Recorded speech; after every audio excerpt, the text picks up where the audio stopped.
Boa noite a todos os presentes. Mais essa segunda-feira, hoje, dia 12 de junho de 2023. Hoje nós temos a live da segunda-feira, de toda segunda-feira, que hoje vai ser coordenada pela nossa irmã, a Selma Rocha, que o tema é Ação da Caridade do livro Consciência e Mediunidade. Selma, é com você.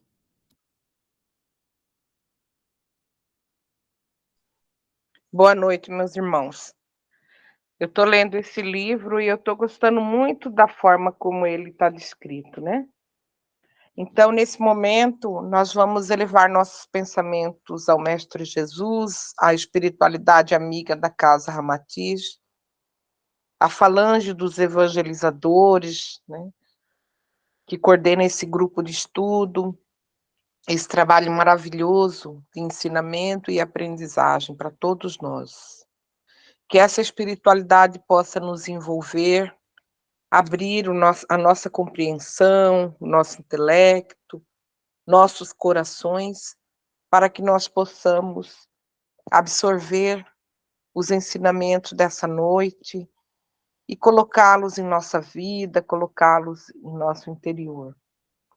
Que também essas palavras, esse estudo, essa energia ecoe por todo o universo, que possa criar uma egrégora de amor, de ensinamento, despertando em todos nós essa vontade de aprender mais e de caminhar em direção à luz. Que o Mestre Jesus nos abençoe, agradecidos estamos por mais essa oportunidade, porque é uma oportunidade de estudo, de aprendizado para cada um de nós. Assim seja, nós agradecemos. Amém. Então, o estudo de hoje é a ação da caridade, como a Abadia falou, né, do livro Consciência e Mediunidade, de um projeto Manuel Filomeno de Miranda. Na outra live eu falei um pouco sobre desse livro mesmo, eu falei sobre a ação, era refletindo sobre a importância da ação, né? E agora dou sequência nesse tema, falando sobre a ação da caridade. E esse estudo, ele é curto aqui, o capítulo, ele está baseado em 4 perguntas. E a partir dessas 4 perguntas, vai se explicando com fundamentação no trabalho de Joana de Ângeles, nas orientações educativas da Joana de Ângeles, né? Então, aqui ele pergunta: a ação decorrente da meditação pode despertar no homem a solidariedade ativa? É exatamente o que propõe Joana de Ângeles no livro O Homem Integral, capítulo 8, Meditação e Ação, no trecho a seguir. Sem a claridade interior para enfrentar os desafios pessoais, o indivíduo transfere-os de uma para outra circunstância, tomando frustrações que se convertem em traumas inconscientes a perturbarem a inteireza da personalidade. No caso, em pauta, a meditação abre lugar à ação, sendo ela mesma uma ação da vontade, a caminho da movimentação de recursos úteis para quem a utiliza e, por extensão, para as demais pessoas. Como a gente tem aprendido, né, nos outros estudos, que a meditação não é uma ausência de ação, não é uma ausência, não é um nada. Muito pelo contrário, né?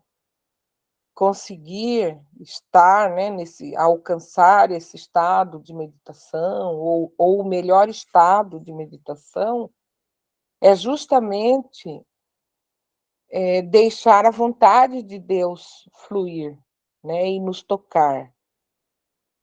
Aí o espírito amigo deixa entrever também os benefícios para a ordem social, porque ela fala aqui: a caminho da movimentação dos recursos úteis para quem a utiliza, e, por extensão, para as demais pessoas. Continuando, o espírito amigo deixa entrever também os benefícios para a ordem social, resultantes do trabalho desse homem, que pela meditação se autodescobre. Então, esse por extensão para as demais pessoas, nós podemos entender que, a partir do momento que a gente consegue realmente se colocar, né, colocar a prática meditativa em nossa vida e daí, a partir dela, começar a agir ou deixar a vontade de Deus agir, automaticamente isso vai criar o quê? Vai criar uma extensão, vai alcançar todos em nossa volta. E aqui o livro vai até mais longe, né? Ele coloca também os benefícios para a ordem social, resultante do trabalho desse homem. Então, a pequena atitude que a gente tem, às vezes, num determinado trabalho, numa determinada ação, às vezes a gente nem valoriza aquilo, né? Ou acha até pouco, como tem sido falado aí no estudo, no centro para a gente, né? As últimas mensagens. Não, para a gente não desanimar, para a gente não achar que o pouco que a gente faz não é nada, muito pelo contrário. Às vezes, uma pequena ação que alcança um pequeno grupo, nós estamos impactando muito mais do que nós imaginamos. Prova disso que, né, a Joana de Ângeles vem trazendo essa explicação para a gente, quando ela fala os benefícios para a ordem social, resultante do trabalho desse homem. Então, isso é muito importante, é muito grandioso a gente ter essa tomada de consciência, porque, então, só reforça o que a gente já ouviu em algum lugar, né, que já nos ensinaram que a nossa ação, ela impacta a ordem das coisas. Então, se é uma ação boa ou se é uma ação má, nós somos responsáveis por ela e pelas consequências. Seguindo aqui, o homem que se autodescobre faz-se indulgente e as suas se tornam ações de benevolência, beneficência e amor. O seu espaço íntimo se expande e alcança o próximo, que alberga na área do seu interesse, modificando para melhor a convivência e estrutura psicológica do seu grupo social. A ação consolida as disposições comportamentais do indivíduo, ora impregnado pelo idealismo de crescimento emocional, sem perturbações, e social, sem conflitos de relacionamento.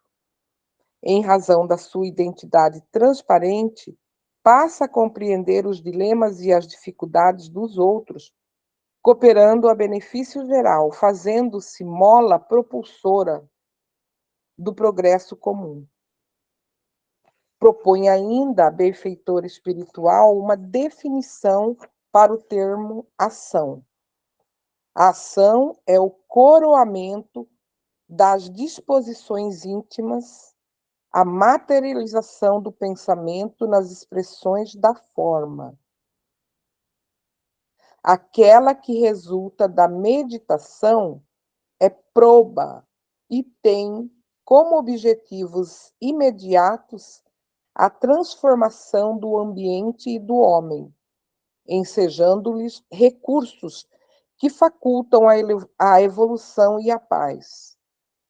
Assim, o ato de meditar deve ser sucedido pela experiência do viver-agir, porquanto será inútil a mais excelente terapia teórica ao paciente que se recusa ou não se resolve aplicá-la na sua enfermidade. E, por fim, Joana relaciona que os benefícios para esse homem que medita e age, ela vem explicar que tal procedimento, a ação bem vivenciada, faz que o homem se sinta satisfeito consigo mesmo, o que lhe faculta a espontânea alegria de viver, conhecendo-se e amadurecendo psicologicamente para a sua existência. Então, pessoalmente, né, já é uma ação, um benefício muito importante para cada um de nós, porque se a mediunidade tem que ser antes remédio para nós mesmos, né? Então, tudo que advém dessa mediunidade, e aqui colocado essa prática de estudo, né? Que a mediunidade nos leva a essa necessidade. Então, a partir daqui, a gente vai entendendo que a ação positiva, a ação voltada para a caridade, que é um dos lemas do Espiritismo, que fora da caridade não há salvação, né? E atrelada a uma prática de meditação, na busca da gente mesmo, na busca de se conectar mais com o divino, com o universo, né? Com o movimento de Deus, com a energia de Deus. Então, já é um benefício imensurável do que isso pode trazer para a gente. Porque é o que a gente fala, a caridade, às vezes a gente sai de casa e vai para um trabalho assistencial, seja ele qual for, no centro, né, na casa espírita ou na comunidade, e aí a gente acha que a gente está indo fazer para o outro, e não. A gente está antes fazendo para a gente mesmo. É o que ela fala da ordem social, quando ela descreve que, a partir dessa meditação para a caridade, pela caridade ou para a caridade, o homem se autodescobre e faz-se indulgente, e as suas ações se tornam ações de benevolência, beneficência e amor. E o espaço íntimo dele, quer dizer, o nosso, né, nosso eu verdadeiro, ele se expande, ele cresce e alcança tudo ao seu redor. Então, automaticamente, a gente vai se melhorando e melhorando tudo ao nosso redor. Prova disso é quando a gente volta de um trabalho desse. Por exemplo, o domingo da sopa, né? Vamos pegar uma ação de caridade que está bem perto da gente. O domingo da sopa fraternal. A gente vai para lá, trabalha, vem para cá, vai para lá, carrega peso, lava panela, serve sopa, né? Mas quando você termina aquilo, a gente coloca tanta alegria, tanta vontade, né, de fazer aquele trabalho ali para as pessoas, que a gente sai leve. O dia, a gente volta para casa, a gente fala que é um cansaço gostoso, né? A gente fica leve, fica refeita. E se a gente tiver que fazer coisas ainda particulares, a gente consegue fazer e dá tudo certo. A gente faz, o dia parece que aumenta a hora, você consegue cumprir com seus compromissos, né? E fica bem. Então, por quê? Porque a gente está naquela energia de amor. Né? Ela continua que essa transformação processa-se lentamente e ele se dá conta só após vencidas etapas da incerteza e do treinamento. Então, a gente, às vezes, não consegue perceber o como que a gente está melhorando, ou quanto que a gente está melhorando. E, de repente, a gente tem um insight. Fala, opa, antes essa situação acontecia, eu me aborrecia, eu brigava, eu desarmonizava, agora eu estou conseguindo ter mais discernimento, estou conseguindo, parece que ter mais calma ou lucidez. Então, nessas horas, a gente tem que parar e aproveitar esse insight, porque ali a gente vai estar entendendo que todo esse estudo e essa vivência da prática na casa espírita está nos fazendo bem, está surtindo o efeito esperado. A ação gentil coroa-lhe o esforço, nunca lhe permitindo a presença da amargura, do ódio, do ressentimento e das suas consequências. Uma das diferenças entre quem medita e aquele que não faz é uma atitude mental diante de qualquer situação de um problema. Quem medita age com paciência ante a dificuldade. Quem não medita age com desesperança, desespero. Então, nessa pergunta, a ação decorrente da meditação pode despertar no homem a solidariedade ativa? Sim, né? Essa solidariedade ativa também a gente pode entender por solidariedade permanente, ou um permanente estado de solidariedade, de nos sentirmos mais solícitos, mais altruístas, mais dispostos, né? Dispostos a ajudar, a apoiar, a fazer algo pelo outro, seja quem for, né? E ela, então, incentiva a gente que a gente medite nisso, busque isso e entre nesse estado permanente. Aí a segunda pergunta vem aqui. Que ações proveitosas se descortinarão para o ser humano harmonizado pela meditação e com consciência desperta? Joana de Ângeles aponta esse roteiro na sua obra Vida, Desafios e Soluções, no item Ações Libertadoras. O programa que ela apresenta lembra o lema de Kardec: tolerância, solidariedade e trabalho.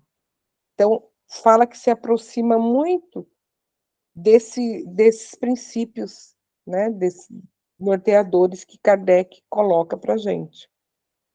Aí aqui ela explica, assim considerando, percebe-se que deve partir para a ação, porquanto o conhecimento sem experiência vivida no cotidiano carece de valor para significar equilíbrio, por não haver passado pelo teste demonstrativo da sua resistência.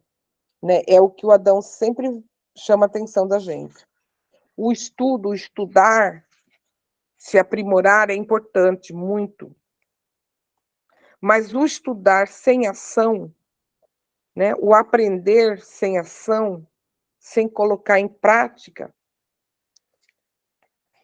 fica um pouco capenga, vamos dizer assim. Nada se perde, né, no universo, na vida da gente, nada se perde. Tudo, de alguma forma, fica marcado na nossa vida, né? E no caso das coisas boas, do aprendizado, do crescimento, mais ainda. Então, isso a gente tem que aproveitar para dar concretude a isso, né? Materializar isso.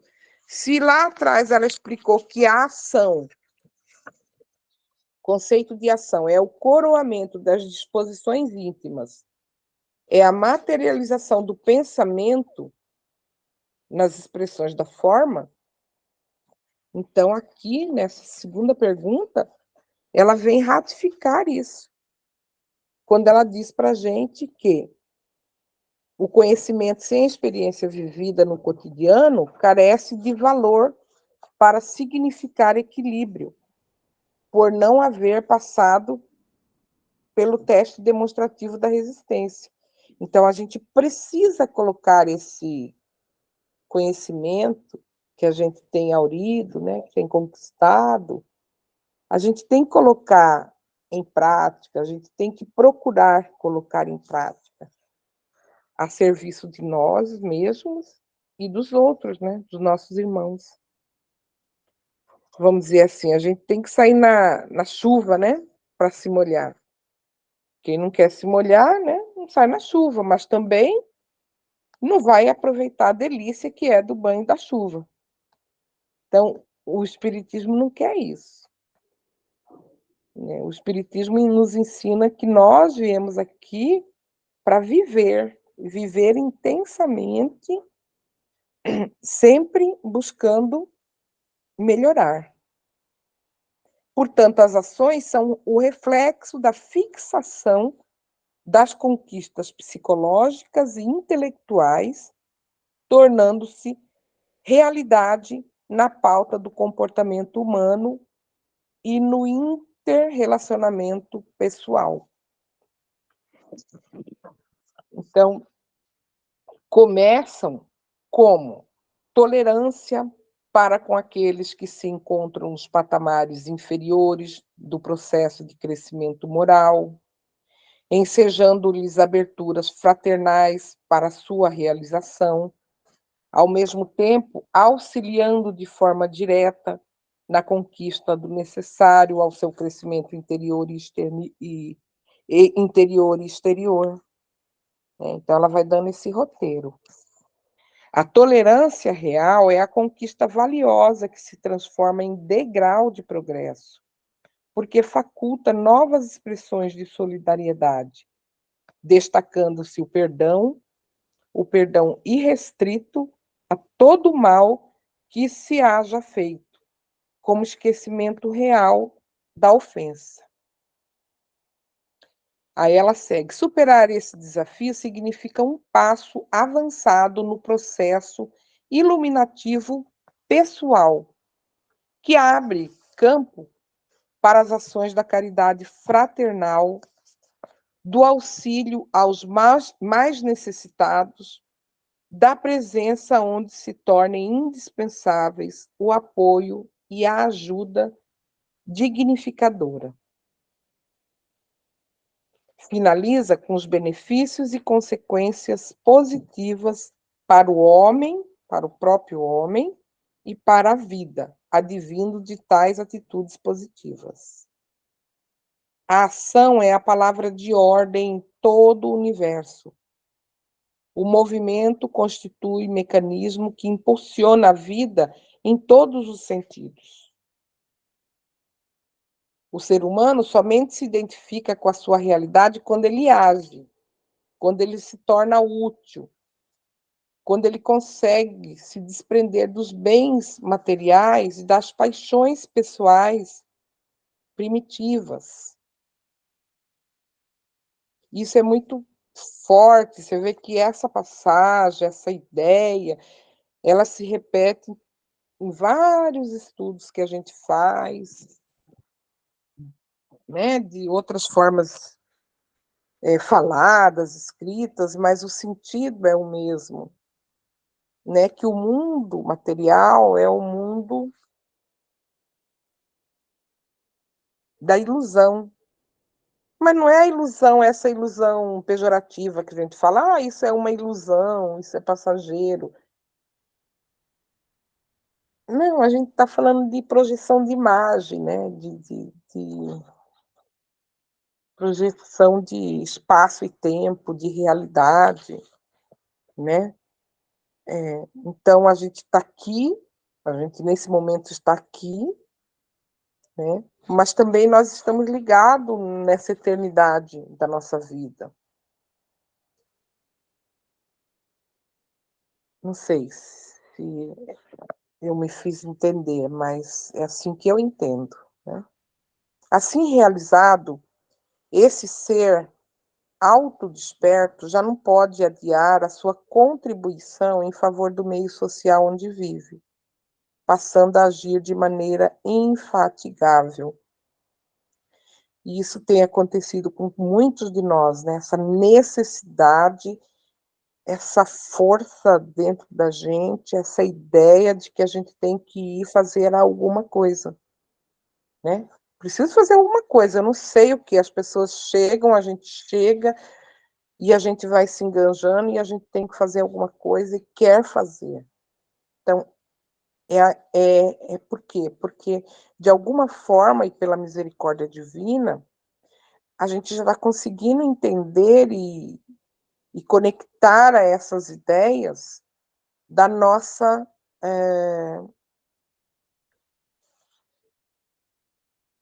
reforma, né, do despertamento da nossa necessidade aqui na Terra.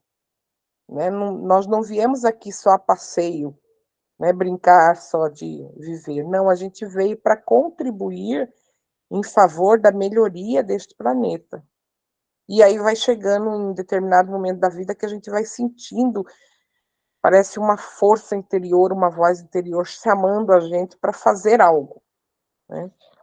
As suas ações se tornam um fator preponderante para o progresso de todos os demais seres, que agora se lhe tornam irmãos, companheiros da mesma jornada, que é o que Adão fala, né? A família universal da gente. A sua ascensão eleva-os, a sua queda os conduz ao abismo. Sua responsabilidade torna-se expressiva, porquanto autoconsciente dos compromissos que lhe são reservados. Você entende por que se encontra na Terra nesse momento e sabe como desincumbir-se dos confrontos e lutas que lhe chegam,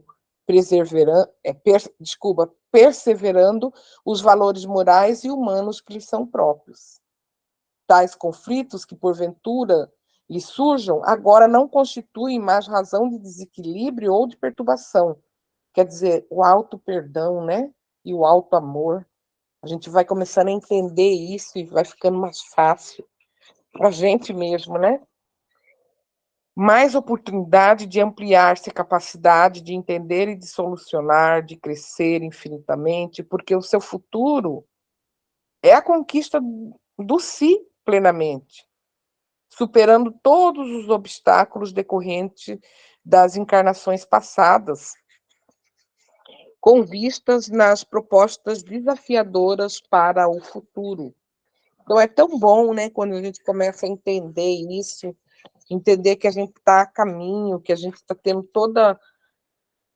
vamos dizer assim, todo o apoio, né, necessário, que nesse momento a gente consegue entender, né, porque se a gente já tivesse, né, despertado mais ainda, a gente receberia muito mais apoio, né? As formas, as maneiras de apoio do universo chegariam a nós, ou chegam a nós, né?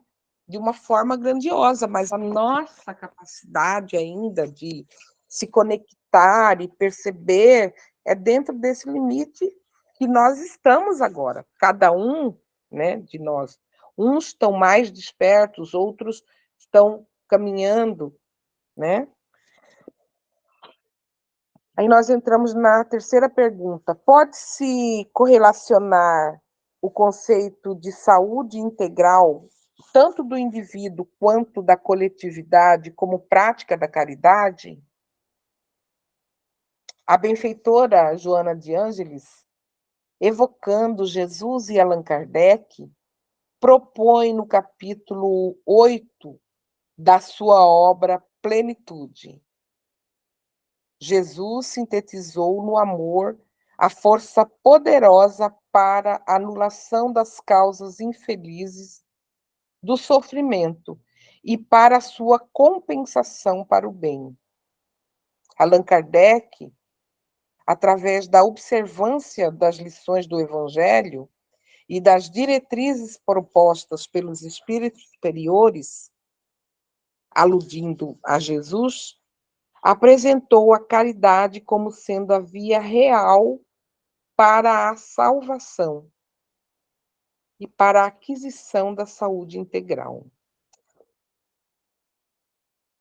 A gente fez um estudo pelo centro de estudo, desses que o Paulo organiza, né? O Paulo, o Ronaldo organizam, às vezes, uma vez por mês, né? No sábado, à tarde. Eu lembro que o Adão pediu para eu preparar um estudo sobre a relação da prática da assistência, né? Da caridade e o impacto nos aspectos da mediunidade e do bem-estar psíquico, emocional, né? Do médium. Claro que a gente fez um estudo com base em pesquisa de autores, né, e artigos científicos que vêm mostrando essa correlação, porque o centro de estudo tem essa perspectiva, né, da gente estar nesse estudo de pesquisa, e só assim, para uma apresentação mínima, claro que a gente não conseguiu se debruçar em tudo, mas o pouco que a gente conseguiu ali, e com o apoio, né, dos irmãos que estavam lá, o Paulo, o Adão, o seu Ronaldo, não lembro se o Ronaldo participou, mas eles iam somando, né, o Paulo mesmo ia explicando todos esses efeitos, né, porque ele tem estudado muito isso, os efeitos físicos, vamos dizer assim, no corpo do médium, no psique, no emocional, no desenvolvimento da personalidade, né, no aprimoramento da personalidade. Então, os estudos científicos que já estão em andamento em relação a isso. E aqui, né, a gente vem com essa citação, quando Joana de Ângeles afirma isso, né, com base em dois principais norteadores para a gente, né, que é Jesus Cristo, sim, sempre, né, e depois o codificador do Espiritismo. Então, ela que antes já havia alertado para o fato de que somente os fatores internos, que correspondem pelo comportamento emocional e social, podem criar as condições permanentes de bem-estar, conceitua a caridade apresentando-a como uma solução ideal para todos os problemas humanos e sociais. Ai, ai, carrapato tem pai, né? Porque se a gente, às vezes, o fato da gente, às vezes, trazer preconceitos, né? Ou concepções ou ideias preconcebidas, né? Seja pela vivência ou pelo exercício profissional, que entra, às vezes, em contradição, pode querer de repente, até atrapalhar, não diria atrapalhar, mas depende muito da maturidade da gente em conseguir separar. Eu sempre falo isso para os colegas, principalmente os assistentes sociais que chegam para trabalhar ali, que querem ser voluntários.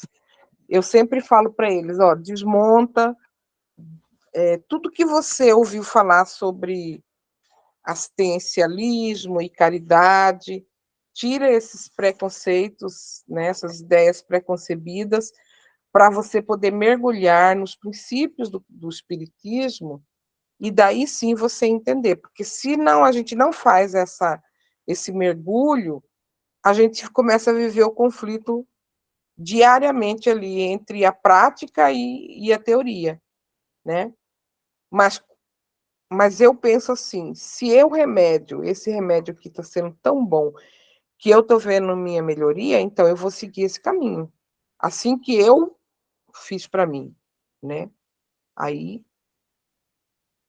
a gente tenta, assim, mostra para o outro, mas claro que cada um vai chegar ao seu momento de perceber isso e de tomar decisões. Mas na experiência da gente, né, é preferível não anular, mas assim ponderar determinados conceitos trazidos, né, da vivência profissional,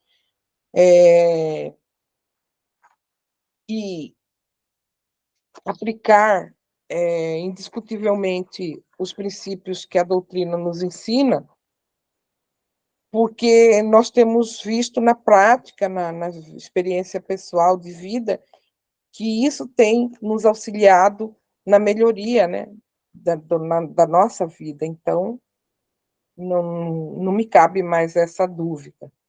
Aí ela continua aqui: a caridade, que é o amor na sua expressão mais elevada, que é quando a gente consegue, né, atingir isso. Nós estamos caminhando para isso, né? Então ela continua: para ser real, exige a iluminação de quem a pratica, facultando-lhe, ao mesmo tempo, um constante aprimoramento dos propósitos que induzem à abnegação e à vitória sobre as tendências primitivas, que permanecem dominadoras. Se não me engano, o estudo de quinta-feira lá fora falou sobre isso, né? Lá antes do trabalho, no livro que a gente está lendo. Também o mentor do Adão citou alguma coisa para a gente nesse sentido, né?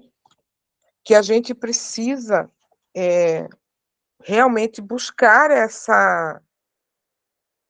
esse amor, né? Essa caridade incondicionalmente, assim. A gente vai atingir a iluminação, né? Tão almejada quando realmente a gente conseguir praticar qualquer ação em relação ao próximo sem crítica, sem análises, né? Foi no trabalho de sexta-feira, foi no trabalho de refazimento, o mentor falou isso para a gente procurar parar com isso, de ficar analisando o outro, analisando o que o outro faz ou deixa de fazer, ou como faz, né? Porque nós estamos fazendo o que nós podemos, cada um de nós está fazendo dentro daquilo que pode oferecer. Então, ao invés disso, a gente tem que procurar se apoiar. E no estudo de hoje, Joana de Ângeles fala que a gente tem que procurar introspecção, voltar para a gente mesmo primeiro. Se tiver que analisar alguma coisa, analisar as nossas ações, né? Analisar a nossa capacidade de caridade, a nossa capacidade de amor, de iluminação. Ela segue aqui. Pelo seu extraordinário conteúdo emocional, a caridade dulcifica aquele que a pratica e abençoa quem a recebe, dignificando-o, promovendo-o, ajudando-o a superar-se. Por isso, verdadeiramente, a sua é uma ação de profundidade, que exige requisitos especiais adquiridos através do esforço constante de aprimoramento espiritual. Bonito isso, né? Dulcifica aquele que pratica. Eu lembro que lá no André Luiz tinha um moço que falava assim, um senhor, quando ele ia fazer as palestras, aliás, quando ele faz as palestras, ele falava assim: quando você for falar alguma coisa do irmão, coloca mel na boca. Eu nunca esqueço disso, porque a língua da gente é afiada, né, para fazer crítica. Aí ele ensinava isso para a gente: coloca mel na boca. Então, a caridade dulcifica aquele que a pratica e abençoa a quem recebe. E a gente ainda é abençoado duas vezes, né? Porque a pessoa que recebe, ela fica tão grata. Às vezes você dá tão pouco para aquela pessoa e ela fica tão grata que ela te agradece, te abençoa, e emana todo aquele sentimento ali de gratidão, né? Quer dizer, abençoado ao quadrado. Né? A outra, seguindo aqui o estudo, a outra pergunta que segue nesse contexto. Os guias da humanidade que ditaram a codificação do espiritismo afirmaram ser o egoísmo uma das chagas morais, juntamente com o orgulho. Qual o antídoto natural para esse grande mal e como utilizá-lo na construção de um estado de paz, tanto íntimo quanto coletivo?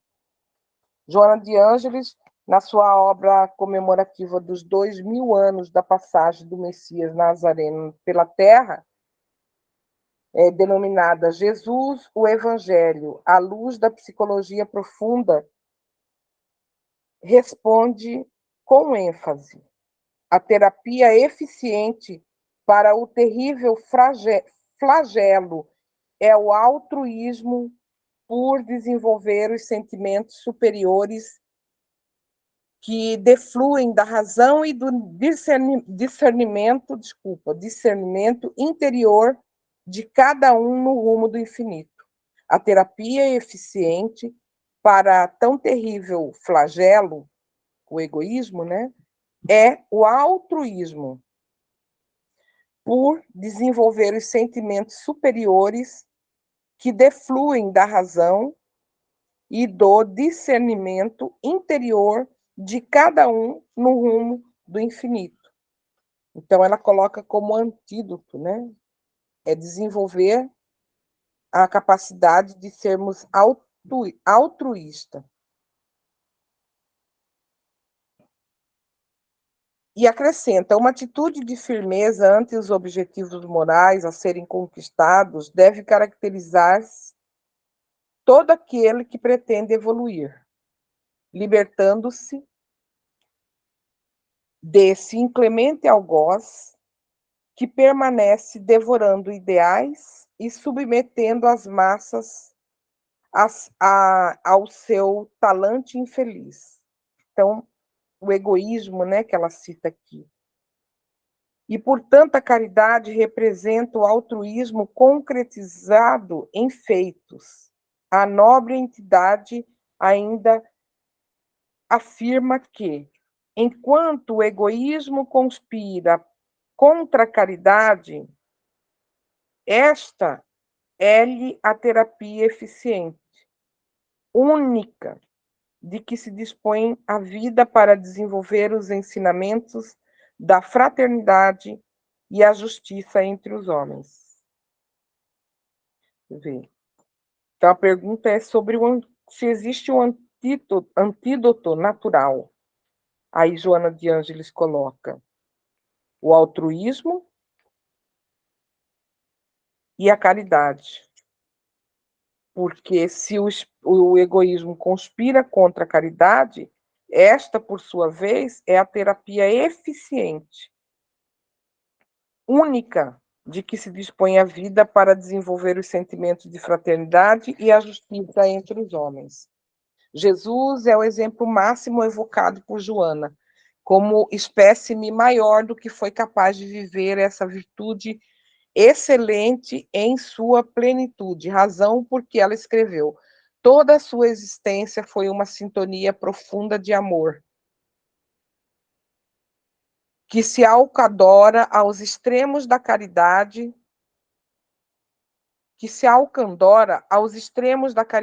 total, por identificar no ego das criaturas o adversário extravagante, responsável pelas dissídias, pelo inconformismo, pelas ambições desnaturadas, que, levadas ao extremo, fomentam guerras e geram os infortúnios que vêm atravessando os tempos.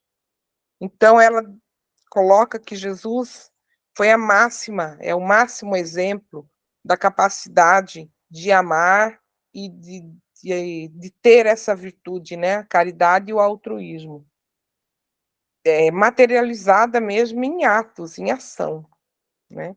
Ele foi, em toda a sua existência, uma sintonia profunda de amor.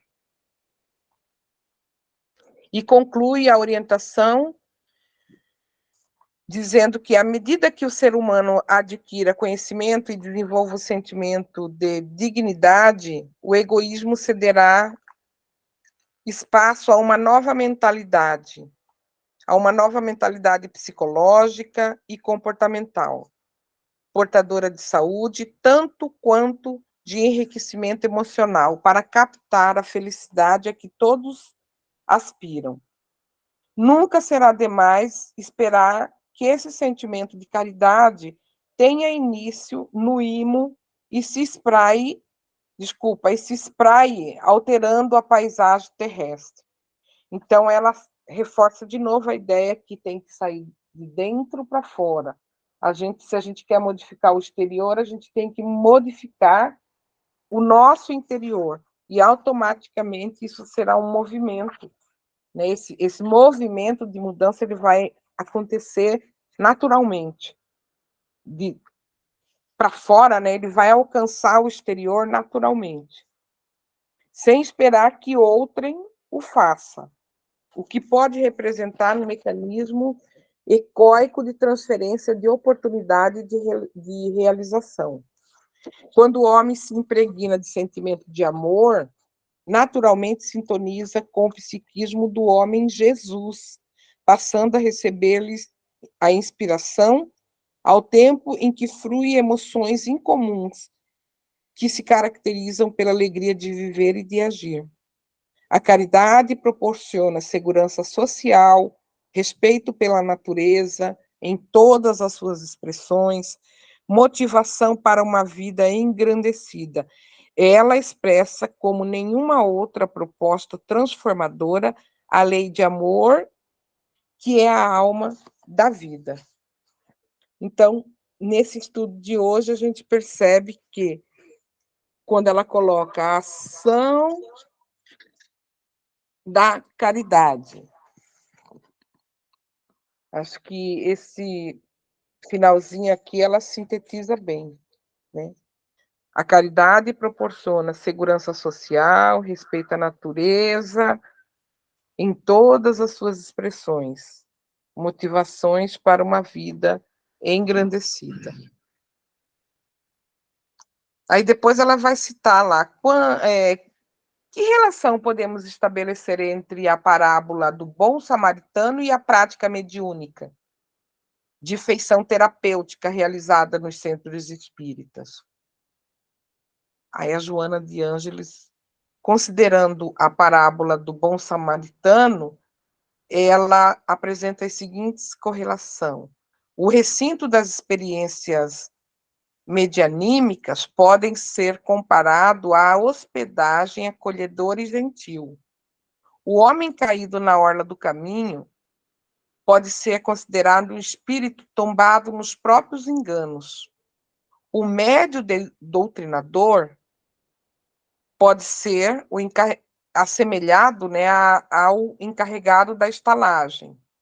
Os médios recalcitrantes pode ser considerado doutor indiferente, o levita sem piedade. O médio obediente ao mandato do serviço socorrista pode ser considerado como o bom samaritano.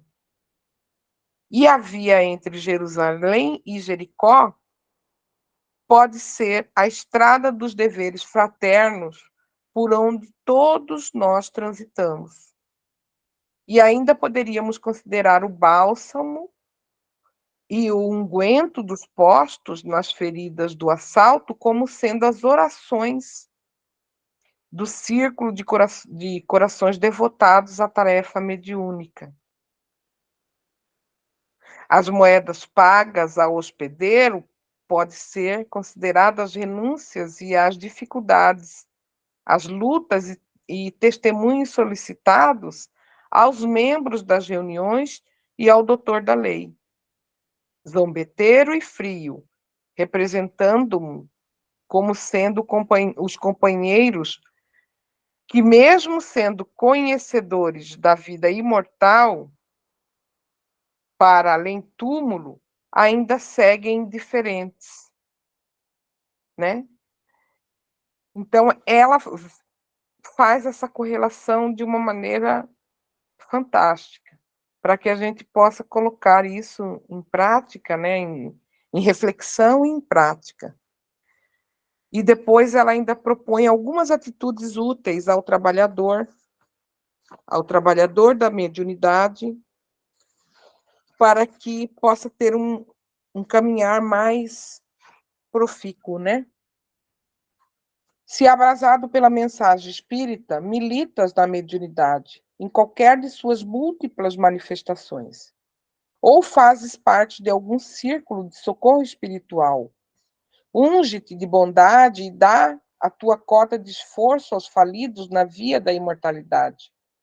Não lhes sindiques quem são, de onde vêm, para onde vão, por que caíram. Não lhes imponha verbosidades estrondosas, apaixonantes ou convicções. Fala-lhes do novo amanhã e os medica-os agora, socorrendo-os com bondade e abnegação. Se em qualquer função que desempenhes na tarefa espírita de assistência mediúnica, o bom samaritano, considerando todo e qualquer espírito que chegue ao núcleo de trabalho não como um adversário de ontem, o obsessor de hoje, ou o sempre inimigo, mas sim como teu próximo, a quem deves ajudar, assim como Jesus, redivido na mensagem espírita, continua ajudando-te carinhosamente e anonimamente. Então, dessa maneira, a gente encerra o estudo de hoje, né?